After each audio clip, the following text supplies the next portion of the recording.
I'd like to invite Dr. Hannah Carter, our collaborator over at the University of California, San Diego, who's also been working in the tools team and contributing to the CEDAR resource. So, Hannah, feel free to take it away and take as much time as you need. We can take a few minutes from the Q&A as well. Okay, great. Thank you very much, Nina. Okay, so I'm hoping to provide a little more flavor of coming at this from a research perspective and how CEDAR tools can be helpful there and the types of questions that you might be interested in investigating with these tools. So I think Ibel gave us a great introduction to neoepitopes, neoantigens. We know that the immune system has mechanisms to perform surveillance, looking for possible foreign threats. And we're focused here on, and specifically on T cells, and they rely on this pathway called the antigen presentation pathway, which samples peptides from proteins in the cell, displays it on the cell surface in the complex with the matrix histocompatibility complex molecule. For probing by T cells, the immune system has tolerance mechanisms to eliminate T cells that have receptors that recognize self-antigen, and what's left should ideally recognize what's foreign. In the case of cancer, we have mutations affecting many of the proteins in the cell, and if these mutant peptides make their way to the cell surface, we have the potential to get immunogenic responses, and T cells can attack and eliminate tumor cells. Of course, this depends very much on the peptide being bound to the MHC molecule so that it can be probed by the T cell. And so I'll just take a brief moment to remind you about the MHC. There's actually two flavors of this molecule, class 1 and 2. Class 1 is expressed by all nucleated cells and generally presents shorter peptides from proteins inside the cell to CD8 T cells. Class 2, in contrast, is usually presented or expressed by professional antigen presenting cells and generally presents longer peptides derived from exogenous proteins to CD4 helper T cells. And it's a little oversimplified, but we can work with that paradigm for now. Both of these molecules are encoded by genes on the short arm of chromosome 6 in the human leukocyte antigen complex region. And there's this huge allelic diversity in human populations that has emerged because the MHC is in an evolutionary battle with various pathogens that the human race has been exposed to over many generations. The relevance of this allelic diversity is that these genes that encode the peptide binding groove of the MHC molecule can have different sequences in different individuals. And if the amino acid sequence of the binding groove is different, it's going to change the specificity of the MHC for which peptides can be displayed on the cell surface. So now I want to flip back to cancer again, and we can think about the implications of this. So each individual is going to have a set of HLA alleles that they inherit, and this is going to define the set of peptides that can be effectively exposed for immune surveillance by this particular individual's MHC complex.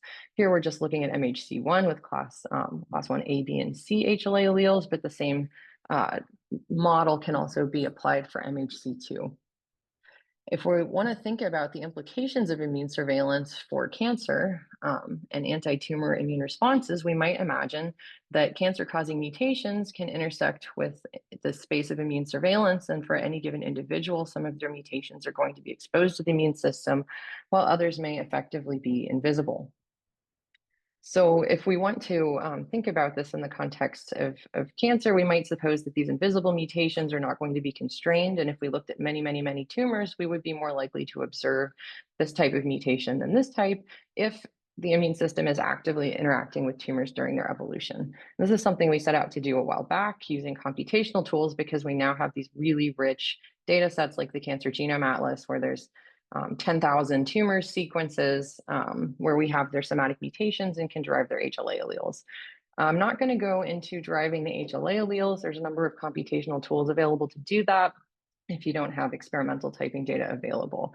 So then the tool I'm going to describe is something that we developed to try to determine whether or not a mutation was likely to be exposed for immune surveillance, coming at it from this particular perspective where it's not about whether an individual allele does it, but whether collectively the MHC, the alleles of the individual, are exposing a mutation.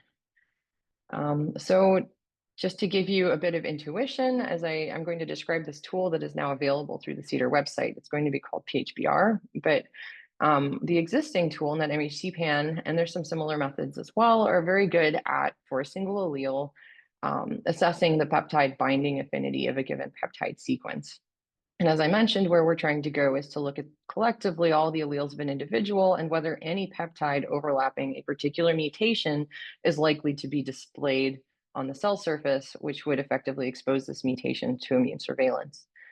As an intermediate step, what we did is we thought about if we just started with a single allele, we could assess all possible peptides overlapping a mutant position to ask whether or not this allele was going to present that.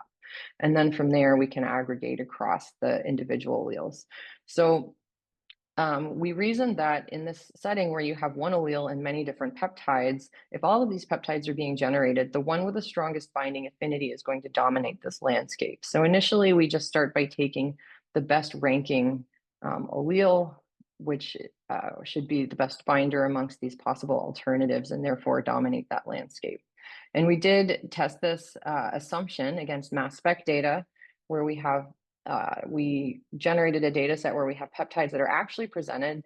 These are mass spec eluted peptides from a cell line expressing a single HLA allele, and then a set of random peptides, which should have a very low rate of actually binding to the MHC. And then we just asked if we used our formulation, we looked across all possible peptides, sort of overlapping the central position of these, and looked at the best rank scores. Do we see that these positive class peptides tend to be more, to have lower ranks and be more strongly bound by the MHC? And this is just showing that indeed, when we use this approach, we do a pretty good job at recovering the mass spec residues relative to the random residues. And so this was justification for that intermediate step. And then from there, we need to now aggregate the peptides binding scores across all of the different alleles. So each allele is given the opportunity to present any of these different peptides, and the best rank is selected. But now across the alleles, any of these complexes can make it up to the cell surface at the same time. So there's no longer direct competition between them. So we want to aggregate information across. And for this, we chose a harmonic mean because it emphasizes the lowest score and it aligns well with this low best rank indicating presentation. So this now gives us a single score across a particular mutation in all HLA alleles to ask, is this mutation effectively displayed on the cell surface? We did once again compare this now to multi-allelic cell lines to see if the score did a good job of detecting things that were really presented in mass spec data, and confirmed that this formulation works. We've tried a couple of different ways of aggregating across, and so far the harmonic mean has performed best in all of the benchmark data sets that we've looked at. So now we have this PHBR score, this patient harmonic best rank score, that we can use to score all the mutations in an individual across their HLA type and determine which ones are likely to be exposed for immune surveillance. So we turn to the Tumor Genome Atlas. We can now, for each individual here, we can call their HLA type using various tools. And our study focused on these recurrent somatic mutations that are more likely to be causal drivers of tumor evolution and fitness. And we just asked, hypothetically, if these mutations were to occur, would these individuals be able to expose them for immune surveillance? So we calculated PHBR scores for all mutations in all patients, and this is what that looks like. So here you can see the darker scores indicate lower ranks and better presentation. And some mutations look like they're universally presented. Other mutations look like they're almost never presented. And then you can see mutations where some individuals can effectively present them while others cannot. So there's a bit of heterogeneity there. So now if we want to go back to our original question about whether mutations that are invisible to the immune system are more likely to be observed across tumors, we have to map the actual occurrence of those mutations onto this. And even though we're looking at 1,000 driver mutations, their occurrence is going to be relatively sparse across tumors. Nonetheless, we can count up all the PHBR scores where the mutation was observed versus the PHBR scores where the mutation was not observed. And what we see is that these mutations, when they actually occurred, tended to be more invisible. They were biased to have higher PHBR scores that started to fall outside of the typical binding range for class 1 MHC. And this is just showing sort of the same result with a regression model where the occurrence of a mutation is more likely if the PHBR score is higher, indicating worse presentation. So this is kind of one example of how we were able to use this PHBR score to try to investigate whether in a non-treatment setting, the immune system is interacting with the tumor genome's evolution. Now, there's a lot more interest potentially in the implications for immunotherapy response. And I'll just show you briefly this other study where we looked at 77 tumors in patients treated with immune checkpoint inhibitor monotherapies at the Morse Cancer Center in collaboration with our colleagues at the Cancer Center. And what has been reported is that tumors with a high burden of mutations are more likely to respond. And we saw that play out in this data set as well. You can see those with a higher tumor mutation burden had longer progression-free survival post-treatment. We can ask now, though, whether the driver mutations, which are profiled by the Foundation Medicine panel in these individuals, are effectively being exposed for immune surveillance or not. So with the class 1 MHC profiles for these individuals, which can also be obtained from Foundation Medicine, we were able to identify whether or not any of these mutations that were profiled were effectively presented using PHBR score thresholds. And here what you can see is that the high tumor mutation burden group now splits into two, those that could effectively present one of their mutations for immune surveillance, and those that were not presenting any of their mutations effectively to the immune system. And then the progression-free survival suddenly looked much more similar to those with a low tumor mutation burden. So you can imagine that not only can you use PHBR scores to prioritize the mutations in an individual's tumor according to whether or not something is likely to be exposed, but that might also have implications for whether or not they're likely to be able to then respond to an immunotherapy. Okay, so I've introduced the PHBR score and what we have been using it for in our research. So now I want to tell you where you can find it in CEDAR and how to run it. Once again, you're going to navigate to the analysis resource and the next generation tools on the CEDAR website. This is going to take you to a second page. If you scroll to the bottom, there's a list of additional tools where you can find the patient harmonic best rank score. If you click on that link, it's going to take you to this new page where you can interact with the tool. Here, what you first need is to have the list of peptides and the so these are the mutant peptides and where in the peptide sequence this mutation is occurring, so the mutant position. And conveniently, as Ibel described, you can get this from the mutated peptide generator if you have a VCF file. So after just running your VCF through that, you can take the peptide and mutation position from the output file and input it into the PHBR tool. In addition to your peptides, you need to have the HLA alleles of the individual, and you can input those here. If you don't have all of the alleles, you can either uncheck the ones that are missing,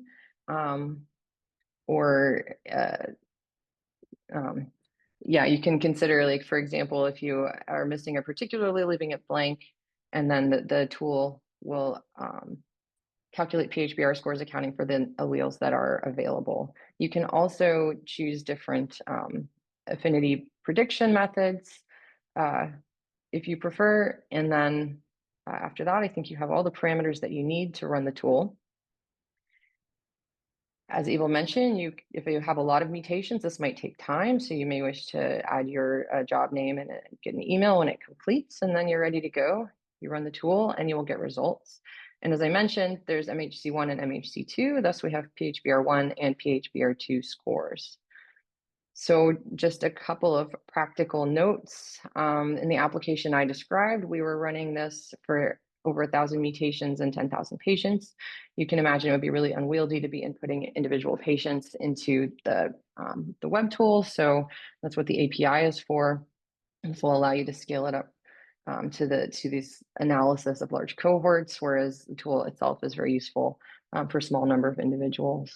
Then the other note is just to keep in mind that a range that corresponds to binding affinity is different for class 1 and class 2. This is just a figure from a paper where we were looking at both across age and sex across different tumors to see if the score distributions differed.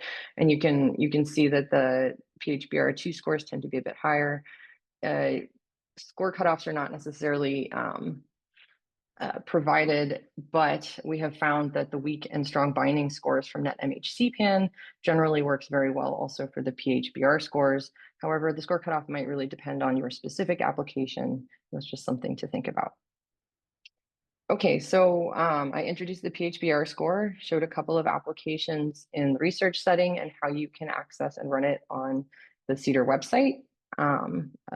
Hopefully, you'll take advantage of that and check it out. Of course, this wouldn't have been possible without the work of a lot of wonderful individuals, and in particular, Rachel Marty Pike was the one who really did the work to establish and benchmark these PHBR scores, but several other of these folks have been integral in bringing it to CEDAR.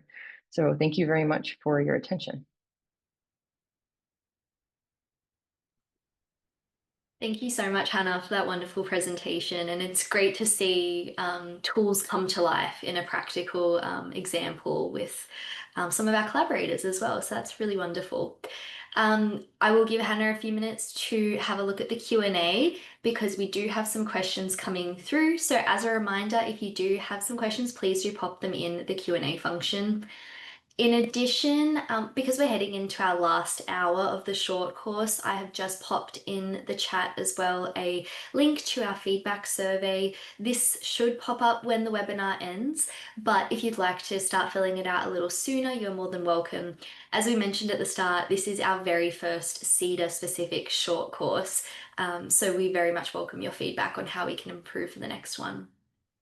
But with that, Ibel, I will invite you back to answer the first question.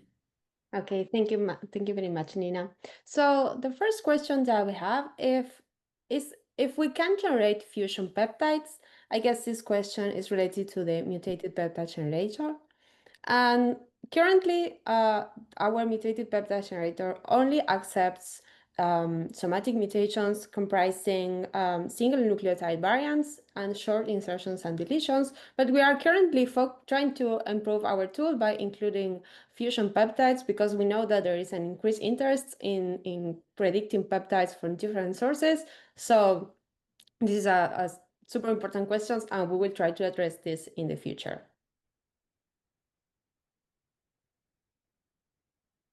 All right.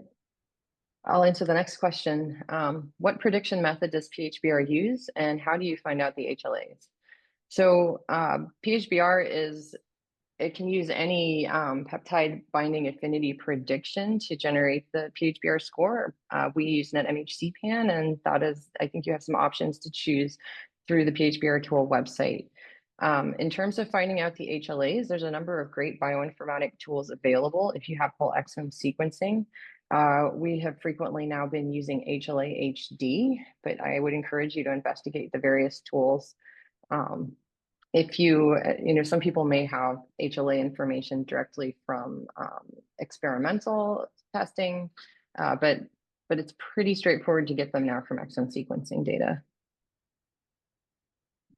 Okay, I will take on the next question that says, you mentioned that different features are included in IsoFire. Which ones?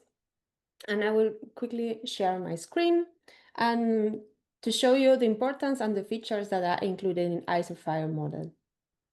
So the most important feature of the model is the peptide sequence, and to do that, IsoFire takes NetMHCPan predictions not only of the ranking of the expression, but of the I-core of the peptide, which is what is predicted to be actually presented on the HLA. Because you might get a long peptide, but the minimal peptide that is actually being presented is shorter.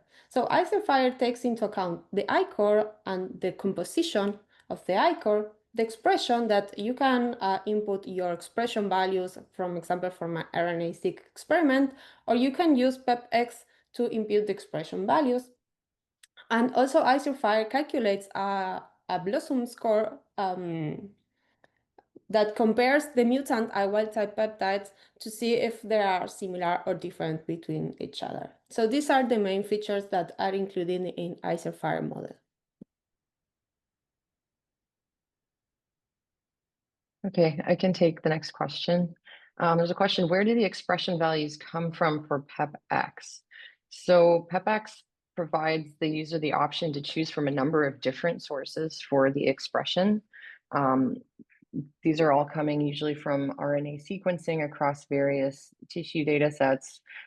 For example, GTAC, TCGA, etc. And so they provide a proxy for the most likely expression level in a given context, and the user is free to pick the resource available that is the closest to the context that they're interested in. Thank you, Hannah. And there is a related question, which is how are these scores calculated? And we suggest users to use the sum of TPM values because TPMs are normalized. So there is an aggregate of these values as summing them across the database. So I will follow up on the next question, which is can you put all the different tools into a pipeline or only certain ones? And I would say that only certain ones because it depends on the inputs and outputs that are required for each tool. So if the inputs and outputs are compatible, they can be integrated into pipelines. And if you go to the next-gen site, I will briefly share my screen.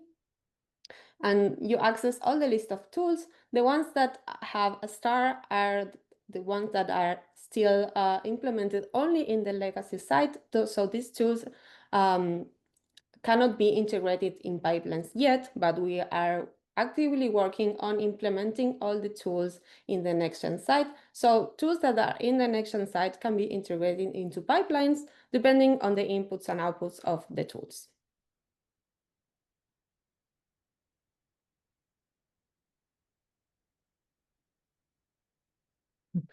Okay, there is a related question, which is what is the difference between the IDB analysis resource and the IDB next-gen tools?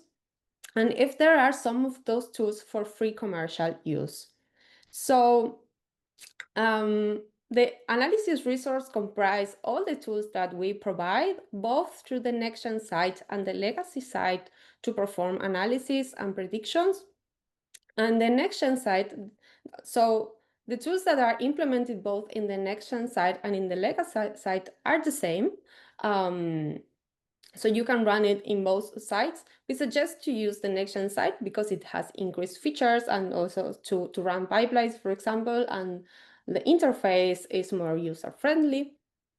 And regarding to the other questions, if there are some tools for free commercial use, so you can use these tools for free for academic purposes. So if you're interested in licenses and you need more information related to this, please feel free to contact us. I think Nina has provided the email related to licenses, so don't hesitate to contact us related to this matter.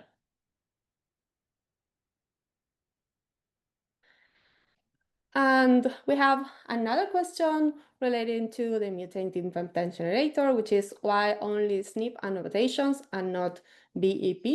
And this is a good question. BEP is a really good variant annotation tool.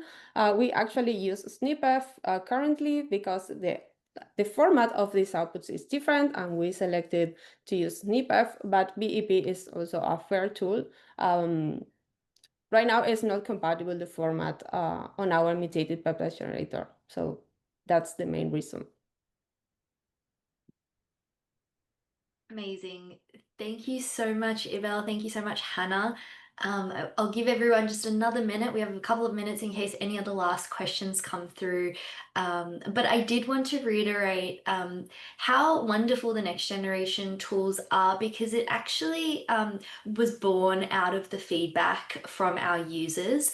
So as I mentioned earlier, we do take these opportunities through conferences, papers, and these interactions with workshops and such to listen to the questions and the feedback you guys are giving us also in the surveys, and implementing that into the resources to make them as useful as they can be to you. Because, you know, it doesn't really matter if we have all these resources if people aren't using them.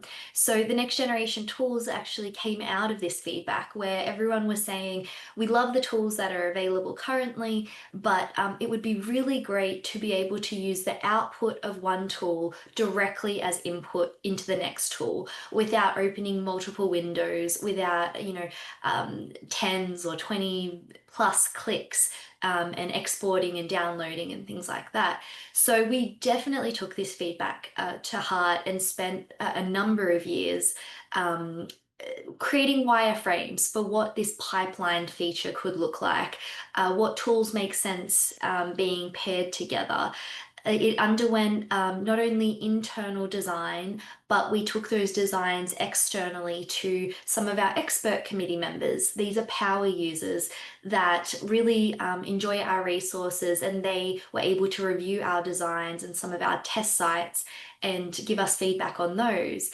In addition, we took that one step further and had external paid consultants who were experts in the usability space give us feedback and iterate on those designs.